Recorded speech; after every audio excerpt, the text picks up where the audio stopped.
बनी नहीं और गुरु बनाने की इच्छा पैदा हो गई। तो बताओ गुरु कैसा बनाएंगे? अपने जैसा। हम कैसे लोभी तो गुरु लोभी ढूंढेंगे, हम कामी तो गुरु कामी ढूंढेंगे। ऐसे ही भेंट होती है। जिसके मन में वैराग्य होगा वो सही बताना किसके पास जाके टिकेगा? वैरागी के पास। जिसके मन में कामना होगी वो किसके पास टिकेगा? कामना वाले के पास। जो पक्का भजनानंदी होगा वो किसके पास टिकेगा? भजनानंदी के पास। तो भैया जैसी जिसकी प्रवृत्ति होगी, अब तुम गुरु ढूंढ रहे हो अपनी प्रवृत्ति के अनुसार, तो अपने जैसे ढूंढोगे।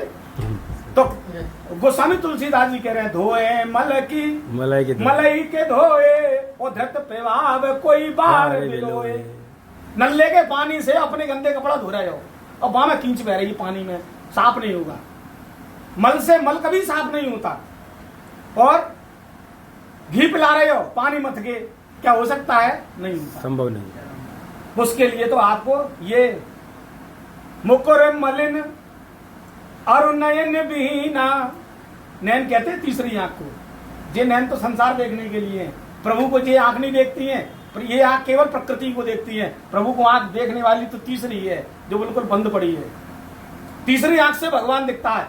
हम जितने प्राणी बैठे हैं ये सब शंकर स्वरूप हैं। बस जिसने अपने शिवत्व को जान लिया वो निराकार ओमकार मूलम तुरीयम हो जाता है। जिसने नहीं जाना वो फिर जीव का जीव ही रह जाता है। तो जो तीसरी हमारी आंख है, ये आंख गुरु की कृपा से उभर रहे हैं विमल बिलोचन ही और बिलोचन ही के मिटे दोष दुख भव रजनी के। वो अपने आप गुरु कृपा से खुलती है और ज्यादा मेहनत नहीं कराते गुरु। रीझ भर जाए, रीझेंगे काय पे? तुम्हारे तन की सुंदरता पे नहीं, तुम्हारे धन वैभव पे नहीं, वे रीझते हैं तुम्हारी शुद्ध सात्विक श्रद्धा पे। अगर आपकी श्रद्धा उत्तम है रीझ जाएंगे, और एक बेर के रीझने में काम हो जाता है। ऐसी कृपा कर देते हैं कि तीसरी आंख जिस पर मल लगा है कई जन्मों का, अनंत जन्मों का, वे अपने सत्संग के शब्दों के द्वारा वे मल को धो देते हैं।